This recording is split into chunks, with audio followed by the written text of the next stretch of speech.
think those are good bases, but for example, when I mentioned that those types of literacy classes, financial literacy classes would come around 11th or 12th grade, right when you're about to go to college and get out of high school.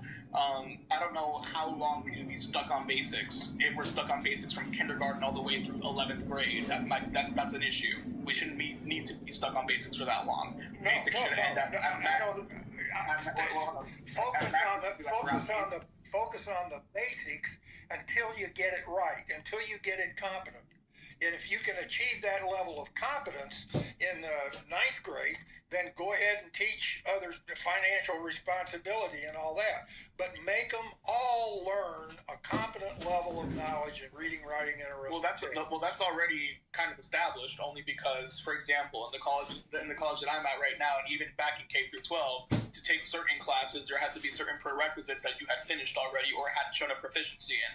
There were certain classes you can't take if you scored a C or lower in another class. You have to get a B or over in order to get into that class to show that you had an understanding of the material, et cetera, et cetera. So that's not something that's new. Maybe if you want to enforce more, that'd be fine.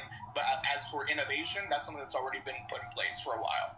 Well, okay, and we're not talking about college. We're talking about just. K through 12 has it as well. There are certain advanced placement classes that you wouldn't be able to take, certain honors classes you wouldn't be able to take, certain language classes you wouldn't be able to take without certain prerequisites showing a proficiency at a certain level. So that's already in place in K through 12 as well. But I would also maintain that public schools are not accountable in how they report proficiency. We overgrade. If public schools wouldn't be accountable, or I'll ask you this question, not as a gotcha, but just for consistency purposes, would you say that private schools or charter schools would be even less accountable by that sense? I can only speak from my own, very, very dated. I went to public high school, graduated, then I went to, quote, charter school before I went to college, and the difference was night and day, but that was centuries ago. So I